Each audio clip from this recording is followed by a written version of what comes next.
With me is Tony Benn. Welcome to Going Underground, Tony. Very early in the book, the royal prerogative, still existing in 2013.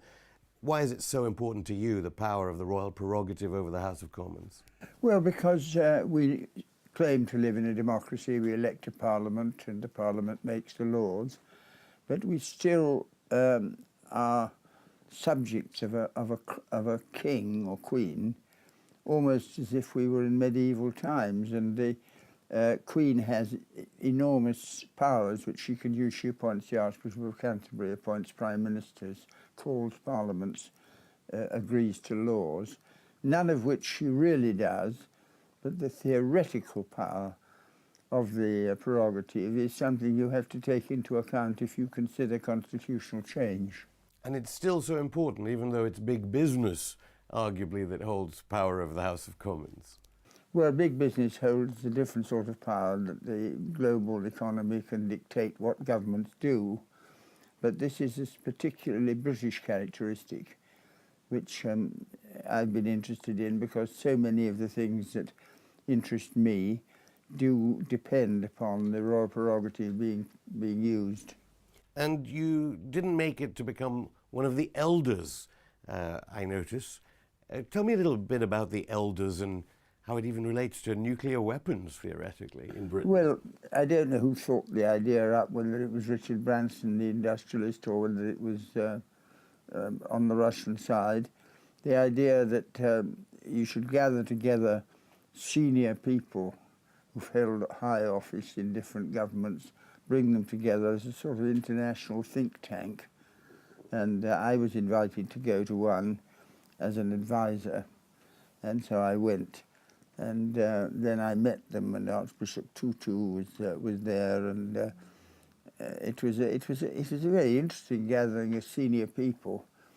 But then I became a bit suspicious of it. What was it really about? Was it an attempt by big business to manipulate senior political people for their own interests? But the idea of using older politicians for international agreement, I think, is quite an interesting one. You also talk about power of the intelligence services.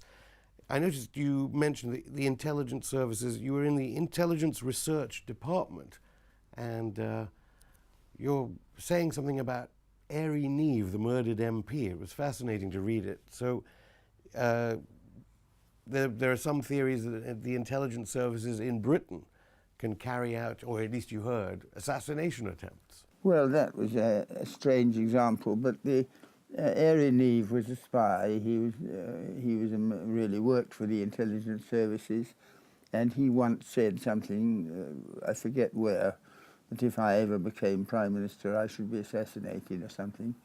And so I noted that, and that would have been done, of course, under the royal prerogative.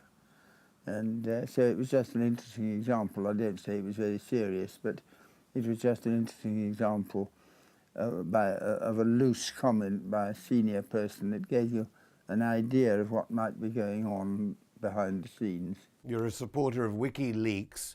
Why do you continue to support WikiLeaks when the Intelligence Committee, for instance, at the House of Commons says it's so dangerous, or members of it do? The thing about WikiLeaks is they bring out information which is in the public interest, but is not in the interest of the government. For example, all governments do all sorts of funny things in the intelligence, and if everybody knew what they were doing, there would be a much greater control over them, because they wouldn't be able to get away with what they want. So I've always supported the idea of freedom of information and open information, and WikiLeaks have a part to play in that. And they still frighten big governments, because governments don't want everyone to know what they're doing. And when it comes to intelligence, you famously, intelligence and Iraq were very linked. What do you think should happen to Tony Blair now, so many years after the war? Well, what he did was to commit a war crime. There's no question about that. That was a war crime. I think what happened was he gave a private assurance to Bush that if Bush wanted to attack Iraq, he would support him. And I think that may have influenced Bush to go to war because he thought at least I'll have Britain on my side. And if it was a war crime, then clearly he could be sent to the Hague. What do you want to happen? Well, I think it's important that we apply the laws to ourselves that we think should be applied to others, and we just have to see what happened. But there's been a long delay in producing the report on the Iraq War, and when that comes out, we shall be in a better position to judge how... Do you think any of us will be alive when the Chilcot report comes out? I mean, they said it would come out last year. I know, I think it will have to come out, and I think anyway the facts are so well known that even if Chilcot doesn't come out, people know quite well what really happened. Do you think the Labour Party has changed since that experience of the Blair years? Yes, I do. I think that Blair was developed a sort of minor group of Thatcherism. He agreed with Mrs. Thatcher and thought that she was right, but she should be made more acceptable. And New Labour was a Conservative party being reborn inside the Labour Party. And now I think the Labour Party has set that all aside and has adopted a new leader who is a regular Labour man. And Blair is just a part of our history. Every country have people in the past they don't like to think about. I dare say that's true in Russia too. You've often talked about the dangers of austerity and what political movements arise out of austerity. How do you think the Labour Party is looking at that? Because they do talk about immigration. Ed Miliband talked about immigration. Do you think Ed Miliband will use the immigration card electorally? Well, the argument about immigration is a difficult one because we have had many immigrants. Indeed, our public services depend upon people from Africa and the Middle East who run them. When I've been in hospital, I've had Indian nurses and African doctors and people looking after me. So you have to be very careful about it.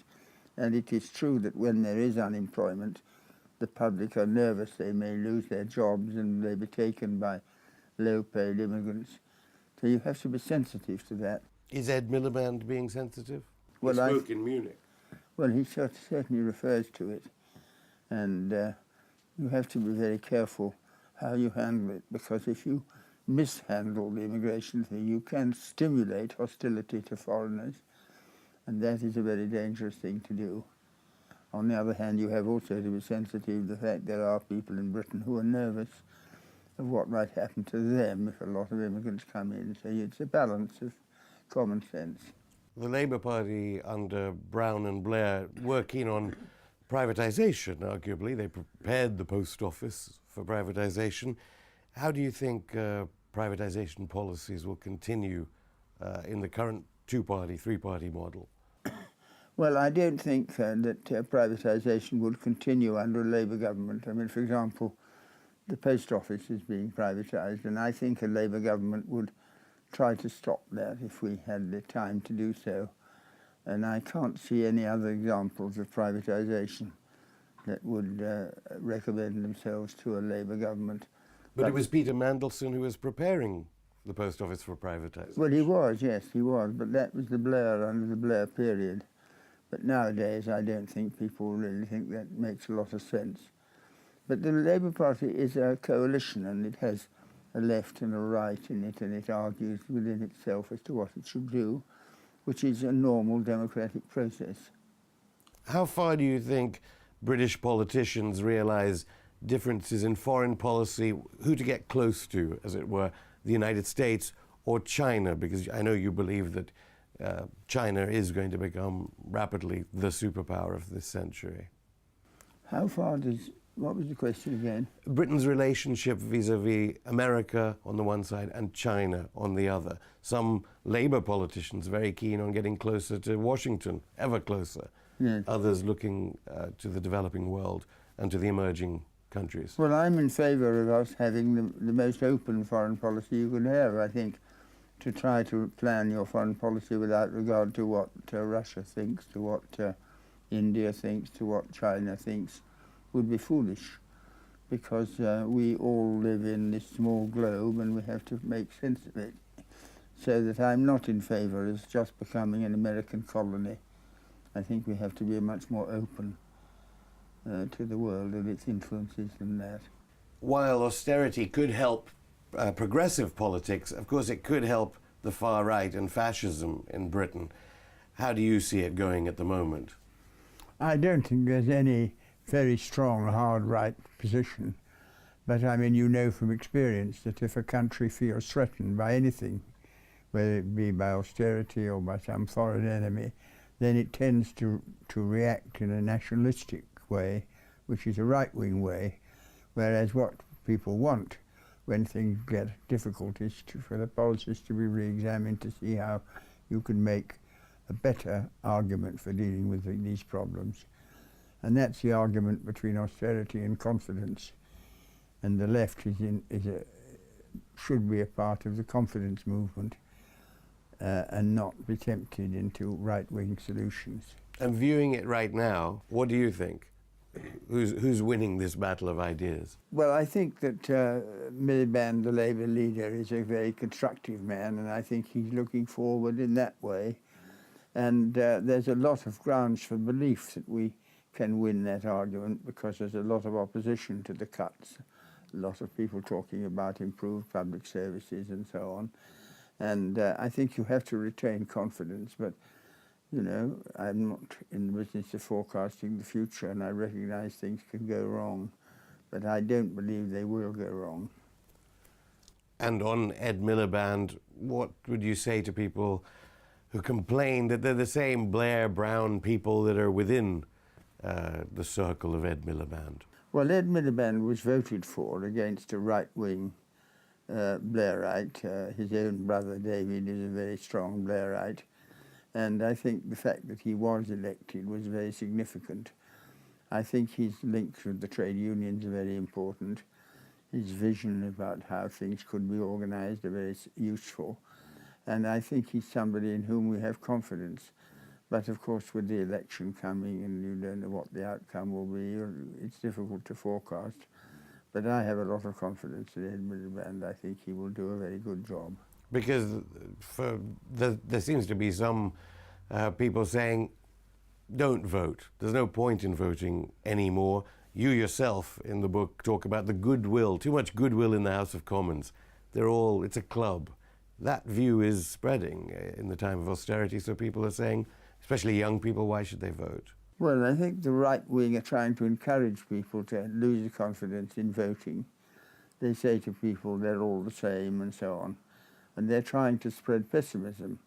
And pessimism is an instrument of the right, because if you can persuade people to be pessimistic, they won't make the effort, they won't try. And if people don't try, you'll never succeed. So you have to treat pessimism not as an objective truth, but as a deliberate policy designed to discourage people from exercising their rights to decide how we're governed. On the subject of hope, it's noticeable that all the work for Stop the War Coalition, they take some of the credit. They're saying there was no war on Syria, big war on Syria, because of a parliamentary vote. It was David Cameron who, of course, said because of that vote, the sovereignty of Parliament must be respected. Do you think there are reasons for hope, certainly as regards foreign aggression by Britain? Well, I think most people in Britain want peace. We've suffered a lot from war. And I think when wars begin, more and more people are saying, why has that occurred? Whose interest is it we should do this war? Whose interest is it not in it? Who should doubt it? And I think internationalism in the public mind is becoming quite a major factor. For example, the reaction in Britain to the victory of Nelson Mandela is a very interesting example. People felt that it was not in our interests that the whites should win that battle in South Africa, and therefore they backed Mandela even when he was in prison. They supported him, and in the end they woke up and said, well, we were right. That campaign has succeeded and we were right to support it. But nowadays it's conservative politicians that are more against the foreign wars than Labour people. Well, the Conservatives have an isolationist element, which is rather different. We don't want to have anything to do with the world. My view is that we must have an interest in the world, but it should be a positive interest, and try to identify what is in the interest of the people you're dealing with, not just a nationalist interest ourselves. And as for hope domestically here in Britain, the austerity cuts are ravaging the country, life expectancy figures are going down in areas. What reasons do we have to be hopeful for in a time of austerity in Britain at the moment? Well, I think hostility to what is happening is very strong. I think if you talk to people, most people are very, very angry about the cuts. And if you come along and say, well, this is what we're going to do, and if you vote for us, this is what we will do, then I think you do get quite a warm response. But you have to be careful about pessimism, because pessimism is deliberately designed to take away hope from people. And if you take away hope from people, then nothing will ever change. All your political career, you've been monitoring the media. I know you're at the National Union of Journalists. You're, of course, also Stop the War Coalition's president. Countless marches against war. What do you think the media has got worse? I mean, you're very critical now of the BBC and ITV. Well, the media the private media represent the views of those who own the newspapers. Rupert Murdoch owns the Times and the Sun, and the Daily Mail is owned by another proprietor. And so you have to see the media as if they were political parties. They get mass coverage, they have their own policies, they present the news in a way that suits their own purpose. Has it got worse? Well, I think in some ways it has. The BBC has always aimed to stand apart from it all, but the BBC has never really presented a balanced account of what's being said in Britain, so that I have some doubts about the BBC, but I don't put them in the same category as the privately owned newspapers. The BBC is run by principled people who believe they're doing something independent, whereas the newspaper proprietors are just crudely using their power to get the public to support their policies, which is a different attitude. Arguably, Britain has never, since the war certainly, had such austerity cuts as it's going through right now. What do you think will come out of those austerity cuts? Well, the government argument is that out of the austerity cuts there will be a better balance in our economy. But of course the price that is paid for the austerity cuts is paid for by the poorest people. There is a mass problem of poverty in Britain. Costs are rising very rapidly, and even though wages are going up, they're not going up at the same speed as costs. What is the political impact of these huge disparities, bigger than the 80s? Or? It has created undoubtedly a much greater support for the Labour policy, which is to stop the cuts and go for expansion. The government claims that it's solving the problem and therefore hoping to win public support for that, but I'm not sure the government is right in supposing that they're winning support because of the cuts, because the cuts affect so many people. At any rate, that is a period of post-Thatcher period, which I think is coming to an end now. But the argument goes that Labour isn't that different. There is a rising tide of apathy. There was apathy, of course, all through. Since the war, arguably, there's been apathy, but now people talk about lower voter turnouts. What do you think the dangers of apathy are in a time of austerity? Well, I think that apathy is used as an argument to discourage people from trying to make change. Because if you say to people all the time, whatever you do, nothing will happen, all politicians are crooked, they're all out for themselves, what you're really doing is trying to obliterate the power of democracy. And therefore, we have to introduce an element of hope and say, well, it may seem difficult, but we can do it. And if you persuade people you can do it, then they'll put the effort in to do it. I mean, South Africa is a very good example. How did Mandela persuade the Africans as a whole to support his campaign against apartheid? Because they believed they could win, and they were right. And then the whites came round and accepted it. So it is a battle between confidence and apathy, and apathy is a weapon used by the right, and confidence is a weapon used by the left. And finally, what's your next book? Well, I haven't got round to thinking about that. I've had to stop the diaries because I had illness, but I still write a bit, and this last diary was really brought the diaries up to date, and also some reflections on being old. I'm on the way to being 90. And when you get to that age, you do see the world in a slightly different way. You see it in a greater historical perspective. And when I look back on my life, I remember the Spanish Civil War. I remember so many things. I remember the historic role that Russia played in defeating Hitler, the fantastic courage of Russian troops at a time when we were really up against it. And so I look to Russia as one of our greatest and most important allies, and I believe these memories are useful to have because they help you to shape your view of other countries and your view as to how you should work with them. And I'm a great believer in close relations between Britain and Russia. Tony Benn, thank you.